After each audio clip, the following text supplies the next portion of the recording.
Hello friends. Let's start with the new chapter or the new topic. हम लोग आज जो चीज पढ़ेंगे वो है रिटायरमेंट प्लानिंग। और रिटायरमेंट प्लानिंग एक काफी इम्पोर्टेंट एस्पेक्ट है फाइनल पेपर के लिए भी और बाकी सभी पेपर्स के लिए, खासतौर से रिटायरमेंट प्लानिंग का जो पेपर है। और इससे आप मान के चलिए कि फाइनल पेपर में एक केस में 2 से 3 क्वेश्चन रिटायरमेंट प्लानिंग के आ सकते हैं। आइए फटाफट देखते हैं कि रिटायरमेंट प्लानिंग क्यों जरूरी है। मैं इस पे ज्यादा समय नहीं बिताऊंगा, ये आप लोग ऑलरेडी अवेयर हैं इस चीज को लेके कि हमको रिटायरमेंट क्यों प्लान करना है। बेसिकली क्या होता है कि अगर आप लाइफ वो इनकम और एक्सपेंस का साइकिल चेक करें तो शुरुआत में जब पैदा हुए थे तब तो काफी समय आप डिपेंडेंट थे पेरेंट्स पे ही। इसके बाद आपकी अपनी इनकम चालू होती है, ये आपकी इनकम है। और ये इनकम एक समय पे जाके एकदम से ड्रॉप होती है क्योंकि उसके बाद आपके पास क्या कहते हैं, post retirement most of the time लोगों के पास इनकम नहीं होती है। इसी इनकम जनरेशन के पीरियड में ही मुझे वो सरप्लस जो है वो उठा के सेव कर लेना है रिटायरमेंट के लिए, जिससे कि मैं बाद में उस पर डिपेंड हो सकूं। बहुत बेसिक सी चीज है। चलिए आइए देखते हैं टिपिकल क्वेश्चन रिटायरमेंट प्लानिंग का किस तरह से आता है। ये एक टिपिकल क्वेश्चन है फॉर रिटायरमेंट प्लानिंग, जिसमें आप देख रहे हैं कि मैं पढ़ के दिखा देता हूँ। Roger and Angela wish their retirement corpus as पर proposed goal to also have a provision of gifting rupees 50 lakh to each of their children and an additional 25 lakh towards charity to an old age home. यहाँ ये दिखा रहे हैं कि अपना जो usual retirement plan है वो तो ये फॉलो करेंगे ही, प्लस साथ में 50-50 लाख दोनों बच्चों के लिए ये छोड़ के जाना चाहते हैं, प्लस 25 लाख रुपए चैरिटी में देना चाहते हैं। और ये सब उनको एज ऑफ 70 पे करना है। और दो जो इन्होंने अमाउंट दी है ये एब्सोल्यूट टर्म्स में है, मतलब ये आज के जमाने के 50 लाख नहीं है, ये उसी जमाने के 50 लाख हैं जब वो 70 के होंगे। साथ में इन्होंने एक चीज और कहा है कि 10,000 रुपए मंथली कॉस्ट, वो भी करंट, उनको चाहिए होगी जब रॉजर 70 इयर्स के होंगे। उसके बाद से वो 10,000 मंथली कॉस्ट भी इन क्या कहते हैं इनकॉर्पोरेट करना चाहते हैं अपने रिटायरमेंट प्लान में। और आपसे पूछा गया कि भाई कॉर्पस का साइज क्या होगा अगर रिटर्न 6.5% के हैं। तो दोस्तों यहाँ पे अगेन जैसे हम लोगों ने पहले चेक किया था कि जो क्वेश्चन है वो कई बार अपने आप में कंप्लीट नहीं होता है और हमें केस में से जाके बाकी सारी इंफॉर्मेशन गैदर करनी पड़ती है। इसी क्वेश्चन में आप देखिए कि क्या क्या इंफॉर्मेशन मुझे गैदर करनी पड़ी है, जिसके बाद हम क्वेश्चन को सॉल्व करना शुरू कर सकते हैं। इस क्वेश्चन के बाद जो जो चीज मिसिंग है वो मैंने केस से ढूंढा है और वो है ये सब। तो आप देखिए हमको इतना सब इंफॉर्मेशन और चाहिए अदर देन क्वेश्चन इटसेल्फ। हमने क्या निकाला, हमने रॉजर का लाइफ एक्सपेक्टेंसी, एंजेला की लाइफ एक्सपेक्टेंसी, इन्फ्लेशन का जो दिया है वो निकाला। फिर जो रिटायरमेंट के लिए गोल था कि उनको एक्चुअली 58 इयर्स की एज पे रिटायर होना है और वो भी 70% of pre retirement house hold expense. तो वो अपना जो हाउस होल्ड एक्सपेंस है उसको 30% कर्टेल करने को रेडी हैं कि भैया पोस्ट रिटायरमेंट मेरा जो खर्चा है वो कुछ कम हो जाएगा। ऑब्वियस सी बात है, पोस्ट रिटायरमेंट उनको हो सकता है अपने काम पे नहीं जाना है तो उसकी वजह से कुछ खर्चे कम होंगे, प्लस अदर और कुछ एक्सपेंसेस हैं जो कम हो जाएंगे। तो वो 30% का एक रिडक्शन एज्यूम कर रहे हैं। प्लस उन्होंने ये भी बताया साथ में कि जब रॉजर नहीं रहेंगे तो उसके बाद एक फर्दर रिडक्शन होगा 70% का। मतलब 70% का रिडक्शन तो एक पोस्ट रिटायरमेंट पे है और एक और 70% का रिडक्शन होगा जो कि हो रहा है जब रॉजर की डेथ होगी। ठीक है, ऐसा उनका गोल है रिटायरमेंट का। उसके बाद रॉजर और एंजेला की एज हमें चाहिए थी, वो भी हमने केस से निकाला।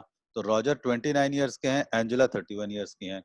इसके बाद हमें ये नहीं पता था कि मंथली हाउस होल्ड एक्सपेंस कितना है, वो भी हमने केस से निकाला। तो पता लगा कि जो मंथली हाउस होल्ड एक्सपेंस है वो 40,000 है। आप देखिए अब जाके ये क्वेश्चन कंप्लीट हुआ है। क्वेश्चन था, क्वेश्चन के बाद केस में से गए, बहुत सारा सामान लेके आए और तब जाके क्वेश्चन कंप्लीट हुआ। अब आती है इसकी टाइमलाइन डायग्राम, क्योंकि यहाँ से अगर आप सॉल्व करने जाएंगे तो बहुत डिफिकल्ट है। अगर डायरेक्टली सॉल्व करने जाएंगे आपको समझ में नहीं आएगा मैं पहले क्या करूं मैं बाद में क्या करूं, और उसमें बहुत समय बेकार जाता है। यहाँ पे क्योंकि हम एग्जाम की प्रिपरेशन के लिए इकट्ठा हुए हैं, एग्जाम की प्रिपरेशन में तो आपका टाइम इंपॉर्टेंट है। सो टाइम बचाने का सबसे अच्छा तरीका है टाइमलाइन डायग्राम। सो आइए इसका डायग्राम चेक करते हैं। आप चाहें तो यहाँ पॉज कर लीजिए वीडियो को और आप खुद से इसका डायग्राम बनाइए, और उसके बाद जो डायग्राम मैंने बनाया उससे आप क्रॉस चेक कर सकते हैं। तो you may pause if you want. चलिए मैं कंटिन्यू करता हूँ। सो ये है टाइमलाइन डायग्राम। सो देखिए, सबसे पहले अगेन डायग्राम में मैंने क्या किया है, रॉजर और एंजेला की जो एज है वो मैंने एकदम बॉटम में ले जाके, और ये टाइमलाइन पहले लाइन बनाई, उससे एकदम दूर ले जाके मैंने रॉजर एंजेला का एज लिखा और उसको पूरे चार्ट में ड्रॉ कर लिया। सो रॉजर करंटली 29 के हैं, 58 पे इनका रिटायरमेंट आना है, 70 पे जाके इनको ये लेगेसी छोड़नी है, प्लस 70 से ही इनका जो 10,000 पर मंथ का मेडिकल एक्सपेंस है वो भी चालू होना है। 75 पे रॉजर की एक्सपेक्टेड लाइफ है, और उसके बाद जब रॉजर 75 के होंगे तब एंजेला 77 है, क्योंकि एंजेला 2 साल बड़ी हैं, और एंजेला की एक्सपेक्टेंसी 80 इयर्स की है। सो आप देखिए ये डायग्राम अगर मैं टाइमलाइन पे देखूं तो आज अगर जीरो है, जब रॉजर 29 है तब ये जीरो है, तो आज से 29 इयर्स के बाद जब 58 के होंगे तो रिटायरमेंट होगा। आज से 41 इयर्स के बाद इनको लेगेसी के लिए 1.25 करोड़ चाहिए। आज से 41 इयर्स के बाद इनको 10,000 रुपए महीना चाहिए हेल्थ केयर के लिए। और आज से 46 इयर्स के बाद ये एक्सपेक्टेड इनका जो जो लाइफ एक्सपेक्टेंसी है यहाँ पे कह सकते हैं रॉजर नहीं रहेंगे। उसके बाद और 3 साल के लिए एंजेला के लिए खर्चे चाहिए। ठीक है। सो ये इस तरह का डायग्राम कुछ बनाया है। ये ऊपर आप देख रहे हैं तो ये 40,000 जो है ये इनका करंट हाउस होल्ड एक्सपेंस है।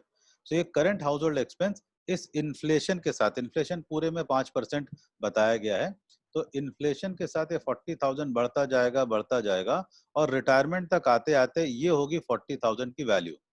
लेकिन इन्होंने कहा है कि रिटायरमेंट पे 30% रिडक्शन या 70% पे सर्वाइव करेंगे ये, तो हमने वहां से रिडक्शन किया।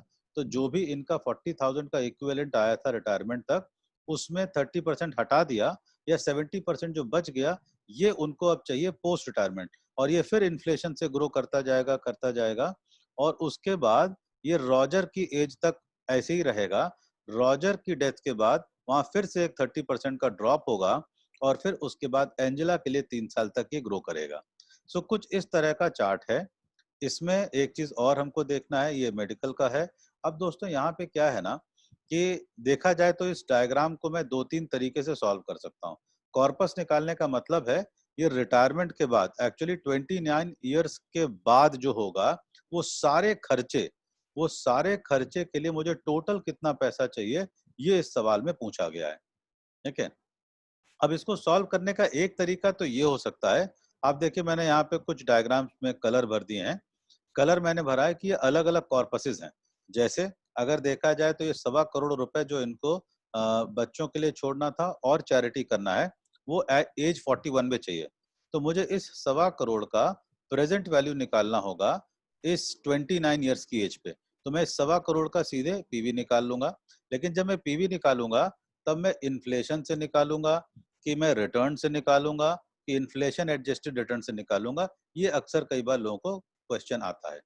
सो यहाँ पे आप देखिए इन्होंने ऑलरेडी ये बोला हुआ है कि भाई मुझे 1.25 करोड़ रुपए उस समय का चाहिए, मतलब मुझे प्रिसाइसली 1.25 करोड़ रुपए का पेमेंट चाहिए, एग्जैक्टली 1.25 करोड़। तो ये 1.25 करोड़ का पेमेंट के लिए ये पेमेंट हम निकालेंगे कहाँ से, ये पेमेंट हम निकालेंगे 6.5% वाले फंड से। सो 6.5% वाले फंड से अगर मुझे एज 41 पे 1.25 CR चाहिए, एज 41 नहीं है, ये आज से 41 इयर्स के बाद का है, तो मैं इसी फंड में प्रेजेंट वैल्यू सर्च करूंगा।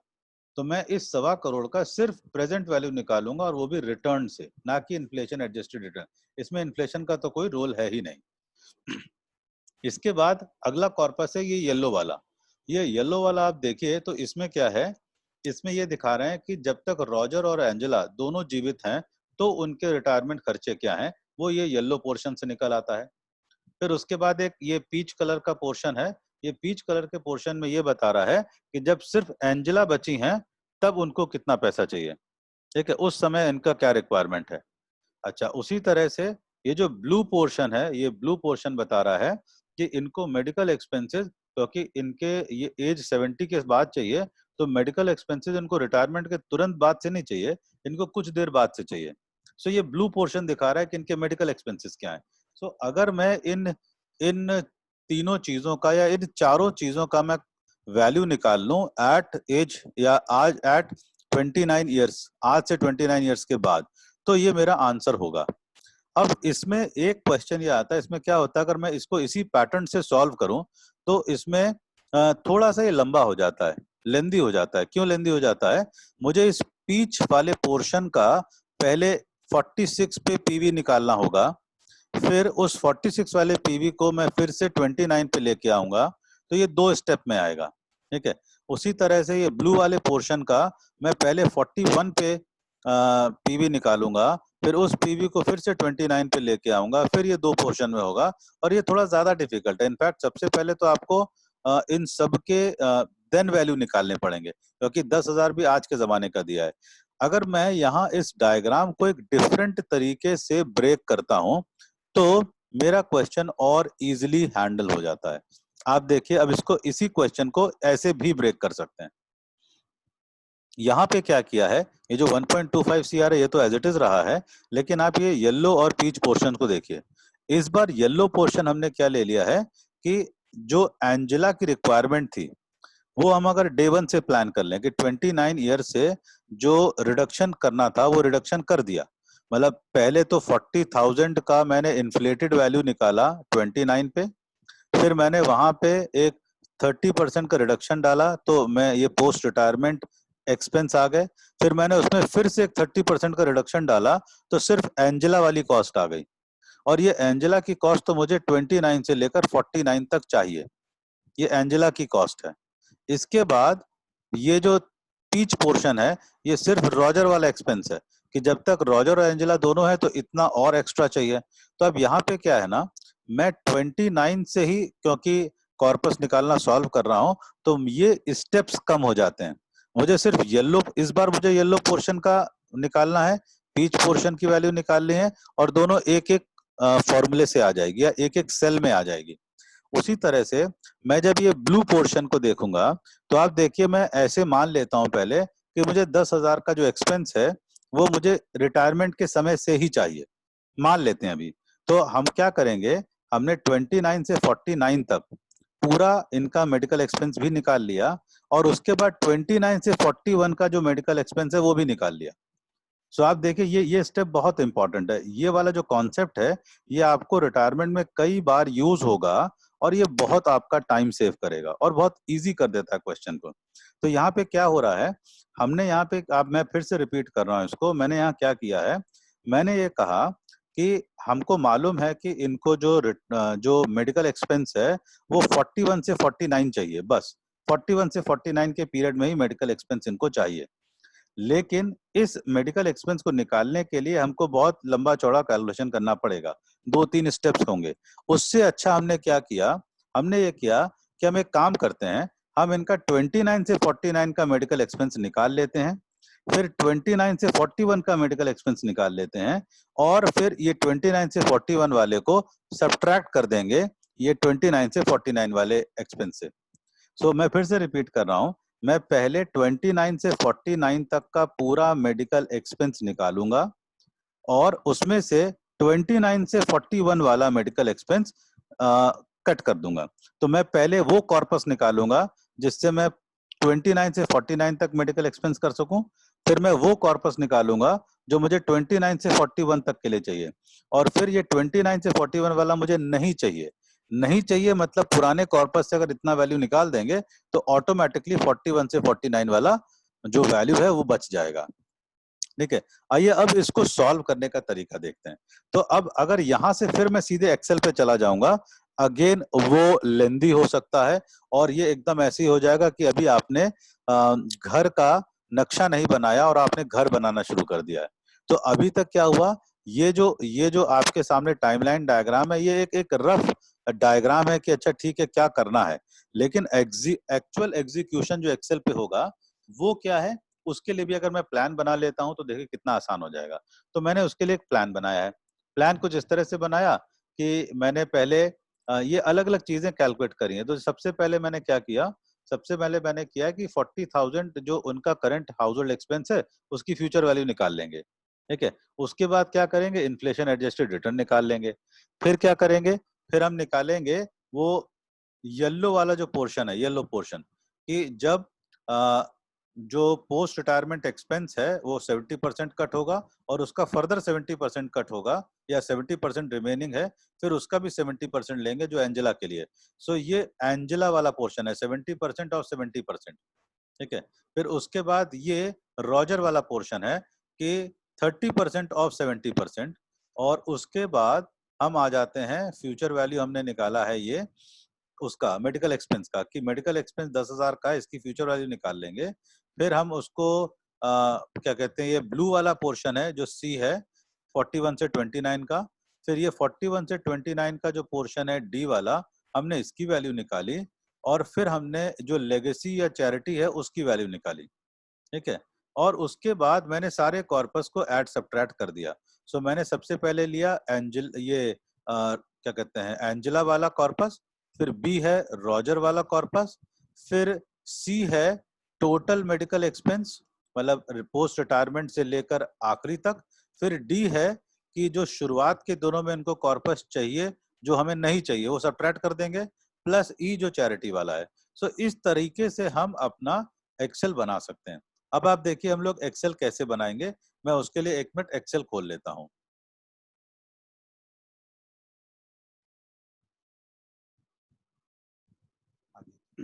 सो फ्रेंड्स, यहाँ पे हम लोग क्या करेंगे, यहाँ पे जैसे कि हम लोगों ने प्लान कर रखा था, सबसे पहले तो हम लोग निकालते हैं, मैं क्या करूंगा, पहले रिटर्न्स अलग से निकाल ले रहा हूँ।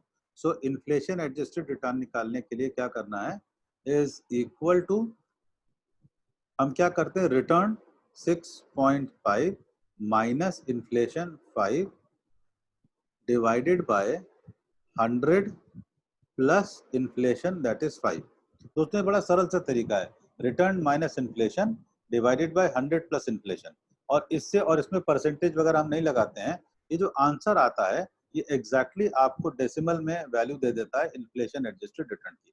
सो ये मेरे पास आ गया इन्फ्लेशन एडजस्टेड रिटर्न।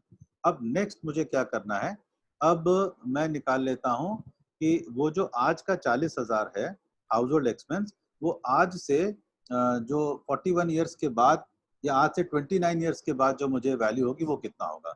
सो इसके लिए is equal to future value, और रेट मैं यूज करूंगा इन्फ्लेशन का 5%, कॉमा नंबर ऑफ पीरियड्स कितने हैं 29 ईयर्स, क्योंकि 29 ईयर्स के बाद रिटायरमेंट है, कॉमा पीएमटी 0 है। दोस्तों यहाँ ये चेक करिएगा, 40,000 पर मंथ जरूर है, लेकिन ये पीएमटी में नहीं जाएगा, ये पीवी में जाएगा।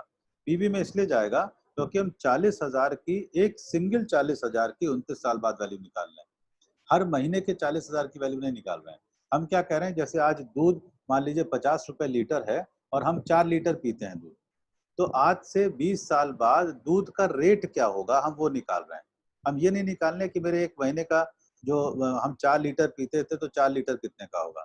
हम बस ये निकालने कि आज 50 रुपए लीटर है तो आज से 20 साल बाद कितने रुपए लीटर होगा, वही हम यहाँ निकाल रहे हैं कि आज अगर 40,000 रुपए महीना मेरा खर्चा होता है तो इन्फ्लेशन लगा के ये आज से 29 साल बाद कितना होगा। सो यहाँ पे हम पीवी में डाल रहे हैं, टीएमटी में कुछ नहीं करेंगे, पीवी में जाएगा। मैं कहता हूँ -40,000 कर देते हैं ताकि सारे जो आंसर्स आए वो मेरे पॉजिटिव वैल्यू हो, ताकि मैं प्लस माइनस करने में मुझे आसानी हो जाएगी। सो मैंने ये पीवी डाल दिया। आप, ये हो गया, कॉमा टाइप आप इग्नोर भी कर सकते हैं क्योंकि यहाँ पेमेंट नहीं है, तो आप इग्नोर भी कर सकते हैं टाइप। ये आपका आंसर आया। सो ये हो गया, जो 40,000 महीने का खर्चा है वो आज से 29 साल बाद हो जाएगा 1,64,000 महीना। अब ये महीने का है और मैं इसको एनुअल कर लेता हूँ। दोस्तों एनुअल इसलिए कर रहे हैं क्योंकि ऑफ लेट जितने भी एफपीएसबी के सॉल्यूशंस आए हैं वो लोग रिटायरमेंट और बाकी चीजों को वो एनुअल बेसिस पे कर रहे हैं। इनफैक्ट जो पहले आज से 5-10 साल पहले हुआ करता था, तब ये लोग मंथली बेसिस पे रिटायरमेंट सॉल्व किया करते थे, तो हम लोग तब मंथली यूज करते थे। अब क्या हो गया, अब ज्यादातर क्वेश्चंस जो इनके सॉल्व्ड एग्जांपल्स में हमने देखे हैं वो क्या कर रहे हैं, वो एनुअल बेसिस पे कर रहे हैं, तो हम लोग भी एनुअल फिगर पे चले जाएंगे।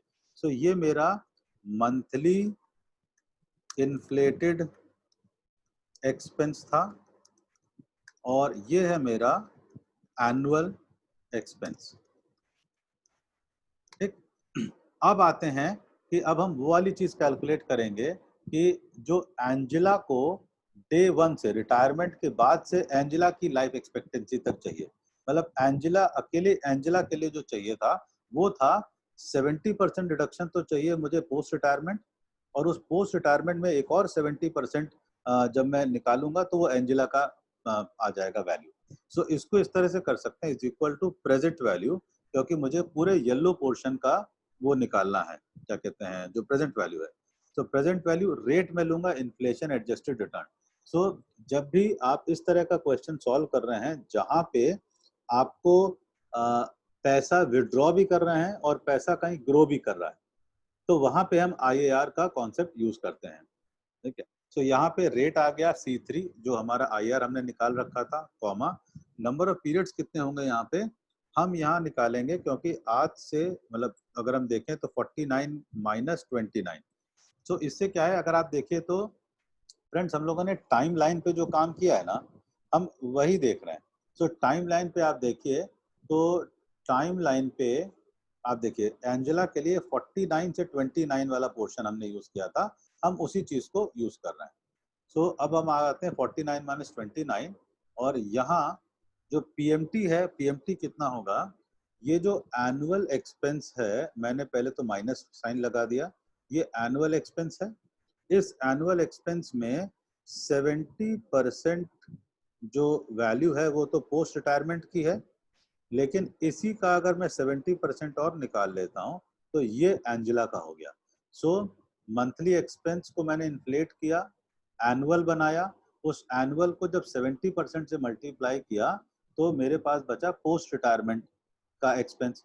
उस पोस्ट रिटायरमेंट एक्सपेंस को फिर से जब 70% से मल्टीप्लाई किया तो मेरे पास आ गया सिर्फ एंजेला का एक्सपेंस, कॉमा फ्यूचर वैल्यू हो जाएगी 0 और टाइप हो जाएगा 1, क्योंकि पेंशन है तो आपको पीरियड के स्टार्ट में चाहिए। ये हो गया मेरा एंजेला का कॉर्पस। सो एंजेलास रिटायरमेंट कॉर्पस ये आ गया।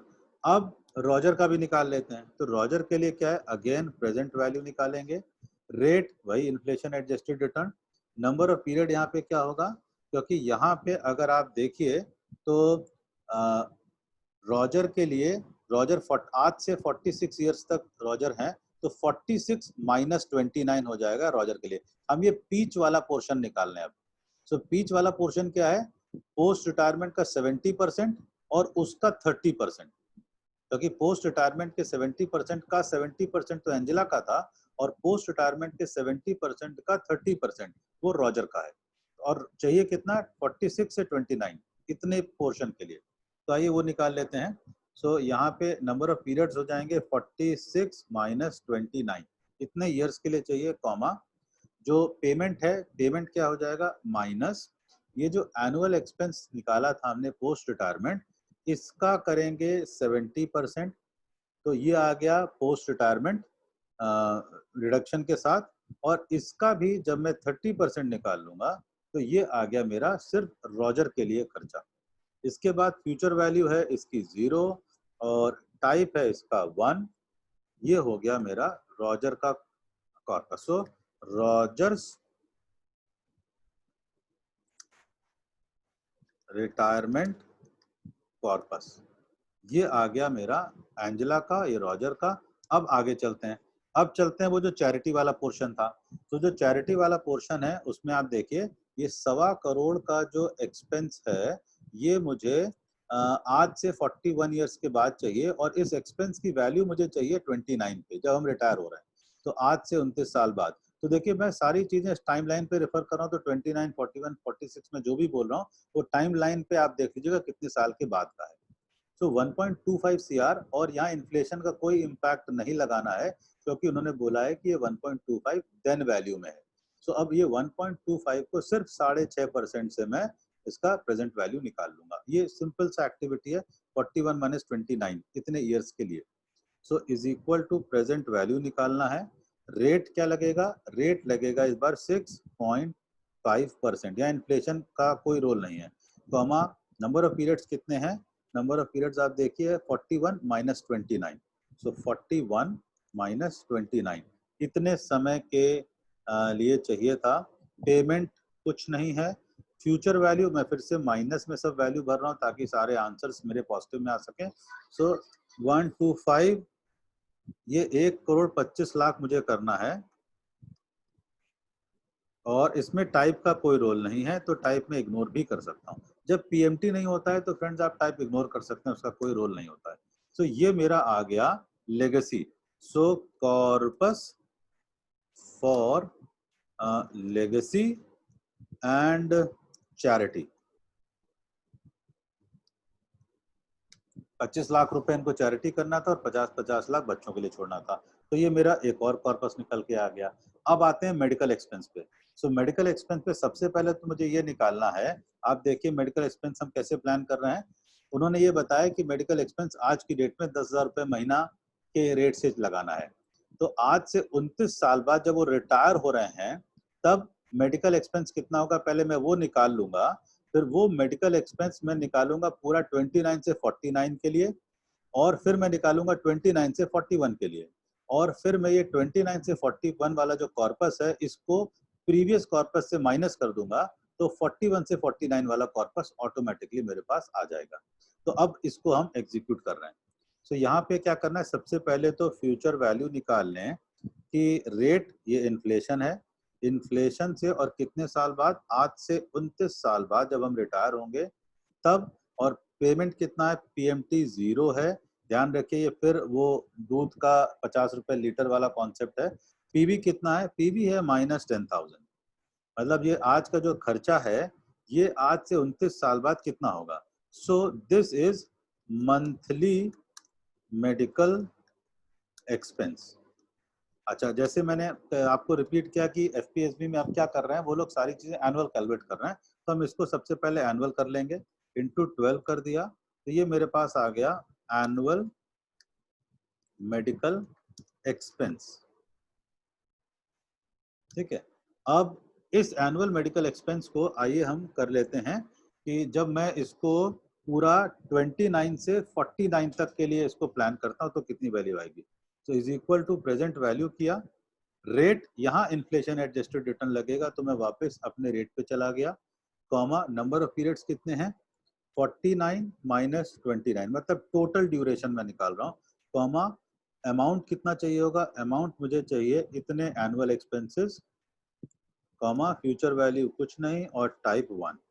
सो ये मेरा आ गया टोटल मेडिकल, या कह सकते हैं corpus for total medical expense. ये corpus for total medical expense है। अब आ जाते हैं is equal to present value, और शुरुआत के दिनों का कॉर्पस निकाल लेते हैं जो हमें नहीं चाहिए, लेकिन वैल्यू तो निकाल लेंगे तभी तो सबट्रैक्ट करेंगे इसको। सो रेट हम लेंगे अगेन वो IAR, comma number of period क्या है 41 minus 29। So number of period हो गया 41 माइनस 29, इतने ड्यूरेशन के लिए मुझे नहीं चाहिए था कॉर्पस। पेमेंट क्या है, पेमेंट वही है ये जो एनुअल मेडिकल एक्सपेंस था, कॉमा फ्यूचर वैल्यू कुछ नहीं, टाइप से हाँ टाइप का रिक्वायरमेंट है क्योंकि पीएमटी है। तो ये हो गया मेरा, ये है कॉर्पस फॉर इनिशियल ईयर्स, ये मुझे नहीं चाहिए। ठीक है, अब मेरे पास सारे कॉर्पसेस आ गए हैं, अब मुझे सिर्फ क्या करना है, प्लस माइनस करना है। तो इज इक्वल टू, अब देखिए एक एक करके, सबसे पहले मेरे पास मुझे चाहिए था ये एंजेला का रिटायरमेंट कॉर्पस है, प्लस ये रॉजर का रिटायरमेंट कॉर्पस है, प्लस ये लेगेसी है, प्लस ये टोटल है, माइनस ये जो इनिशियल वाला मुझे चाहिए नहीं। और इसको जब मैं एग्जीक्यूट कर रहा हूं तो ये मेरा आंसर आ रहा है, अगर इसको मैं देखूं तो ये है ₹3.23 CR। ठीक है फ्रेंड्स, ये क्वेश्चन मैंने कहाँ से लिया है, ये क्वेश्चन मैंने लिया था एफपीएसबी के एक सैंपल पेपर से, जिसको आप SP1 के नाम से चेक कर सकते हैं, उनके वेबसाइट पे ऑलरेडी मेंशन्ड है। ठीक है, मजे की बात यह है कि जब इसका आप सॉल्यूशन चेक करेंगे तो एफपीएसबी ने इसको रॉन्गली सॉल्व किया है, और मैं आपको प्रूफ कर दूंगा। जब आप उसको देखेंगे सॉल्यूशन को, आप उस सॉल्यूशन को देखिएगा और मुझे बताइएगा सर इसमें गलत क्या है, तब मैं आपको बताऊंगा कि कहाँ गलती करी है। सो आंसर तो हमारा मैच कर रहा है, लेकिन एफपीएस क्योंकि आंसर इसलिए मैच कर रहा है कि इसके आसपास कोई और आंसर नहीं है, ठीक है, इसलिए आंसर मेरा मैच कर रहा है, इसलिए मेरा आंसर मैच कर रहा है, ठीक है, क्योंकि 3.2 सीआर अगर क्वेश्चन में देखेंगे तो आंसर 3.2 सीआर है। सो ये आंसर यहाँ से मैच हो रहा है। अच्छा, दूसरी चीज है, इसमें जो मोटे मोटे कॉन्सेप्ट मैं एक बार फिर से उसको रिवाइज कर दूं कि देखिए यहाँ सबसे बड़ा जो ट्रिक था वो ये था कि मैं इस डायग्राम को ब्रेक कैसे कर रहा हूँ। अगर इस डायग्राम को ऐसे सॉल्व करूंगा ये टफ पड़ेगा, आप करके देख लीजिएगा, आप नंबर ऑफ स्टेप्स ज्यादा ले रहे होंगे। और अगर इस तरह से ब्रेक करके करते हैं तो ये इजी पड़ता है, आपके नंबर ऑफ स्टेप्स बचते हैं और इजी पड़ता है, और मैं इजीली कर पाता हूँ। सो इतने कम उसमें ये पूरा क्वेश्चन सॉल्व हो जाता है। सो फ्रेंड्स, मैं आपको एक ही चीज कहूंगा कि हम लोगों ने जो भी आज प्रैक्टिस किया है, इसी पैटर्न पे ऑलरेडी आपके 5 प्रैक्टिस क्वेश्चंस तैयार हैं, तो आप उनको सॉल्व करिएगा। और मैं फिर से आपको वही पुरानी वाली एक वार्निंग दे दूं कि दोस्तों घबराइएगा नहीं, एक एक सवाल हो सकता है आपका एक एक दो दो घंटा ले शुरू में, ठीक है, और ऐसा हो सकता है शुरुआत में टाइम ज्यादा लेते हैं क्योंकि अभी आपका पूरा कॉन्सेप्ट बिल्ड हो रहा होता है, तो आप कई बार उस चीज को करते हैं, फिर रीसॉल्व करते हैं, फिर आपको लगता है कुछ गड़बड़ हो गया, फिर आंसर मैच नहीं करता, फिर कुछ करते हैं, लेकिन यहाँ पे फ्रेंड्स आपकी लर्निंग हो रही होती है। सो आप उसके टाइम को मत चेक करिएगा, आप बस उसको सॉल्व करने के पीछे लगिए। सबसे पहले अपना टाइमलाइन डायग्राम बनाइएगा, फिर उसका एक्सेल का प्लान बनाइएगा, और फिर उसके बाद उसको एक्सेल पे सॉल्व करिएगा, ठीक है। So thank you so much and keep practicing. I hope you will do very well in this, ठीक है। Thank you so much friends.